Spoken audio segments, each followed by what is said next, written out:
This is John Black, Super Chemist. I want to preface this video with a warning, or whatever you want to call it, a disclaimer. Um, I am not a doctor. I don't have any college degrees. I don't know anything about biology really that much. That's not my thing. But if you are a fan of the channel, you probably know I suffer from depression. I'm slightly agoraphobic, meaning I don't like to go outside or be in open spaces or public scenarios. I have an addictive personality. I have OCD, that's obsessive compulsive disorder. You know, you obsess about stuff and you compulse in certain things and obsess about it, doing it over and over. Anyways, this video is basically about how I personally am going to try to combat this. I personally think that I have a low serotonin. Serotonin is just basically a neurotransmitter in your brain. And let's see what it says. You know, I looked up what some of the symptoms of low serotonin is, and let's see what it says.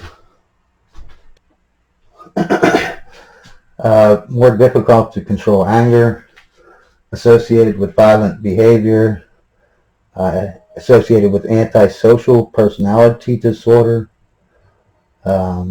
social isolation, causes impulsivity, shyness, pathological shyness, OCD, that's obsessive compulsive disorder, anxiety, restless leg syndrome. I don't know what that is.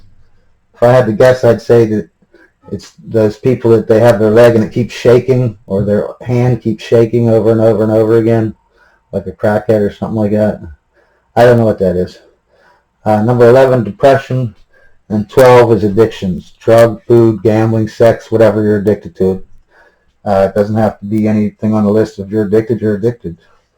But these are some of the things, and most of these describe me. And migraines, I couldn't believe it. Migraines was on the list because I get migraines.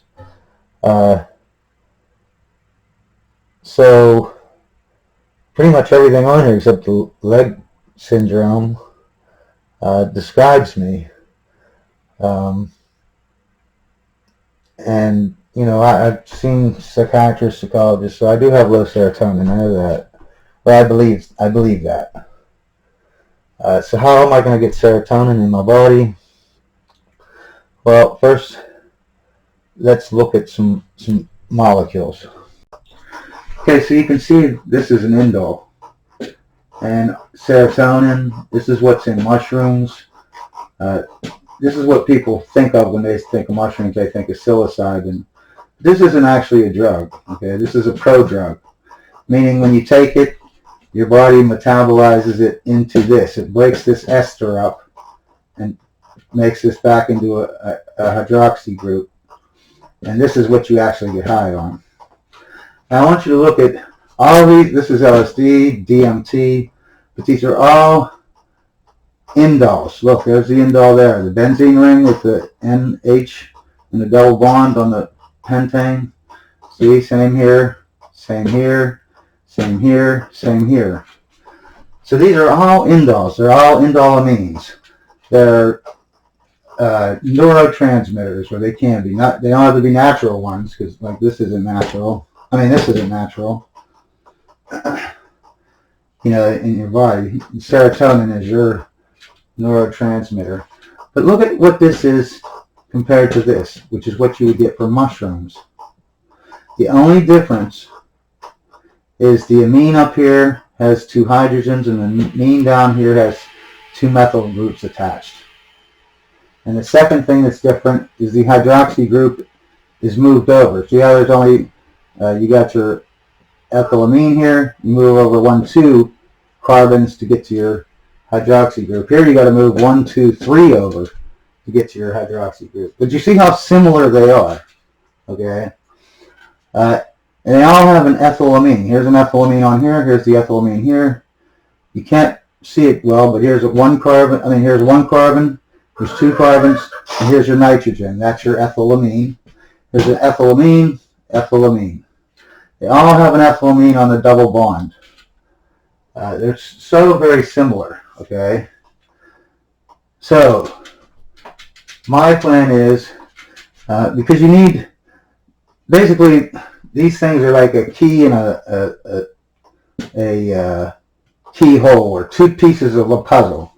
The neurotransmitter has to fit into the neuron like a glove, like a key and a keyhole, or two pieces of a puzzle. And these puzzle pieces are almost identical, especially on this side.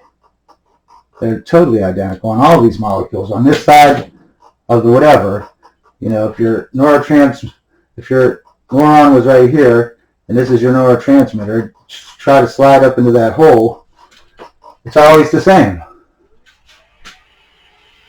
So my thought is this, and this is, I didn't think of this myself.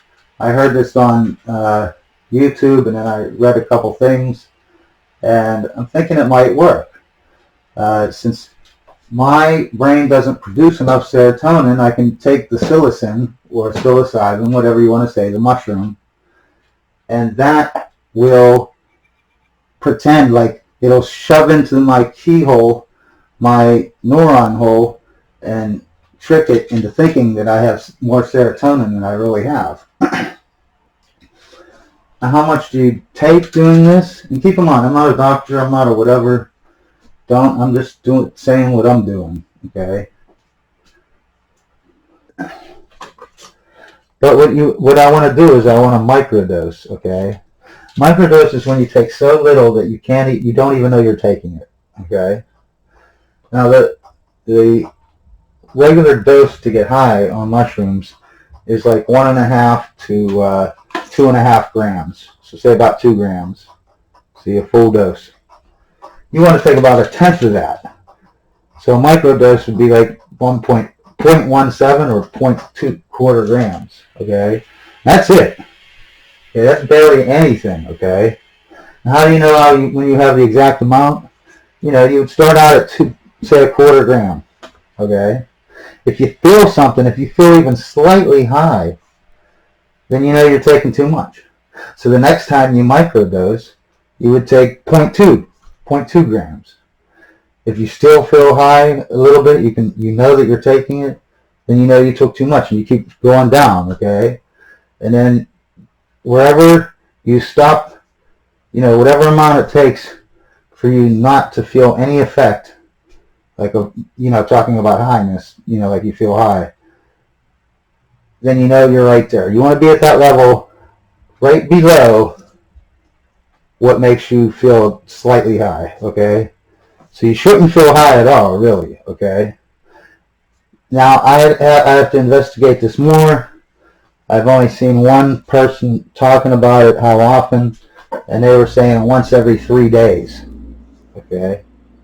So once every 3 days, take 0.17, or 0.2 grams, whatever because each person's going to be different.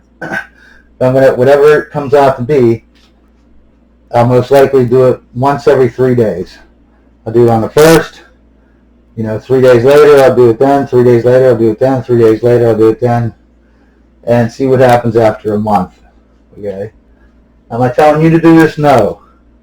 I'm just saying that if you fall into these categories that I named, a lot of them, like I fall into every single category except for one, the restless leg syndrome, then maybe, you should think about it. If you do, though, talk to me, because I know a little bit. I could at least tell you if I think it would help or not. It's not going to help everybody, okay?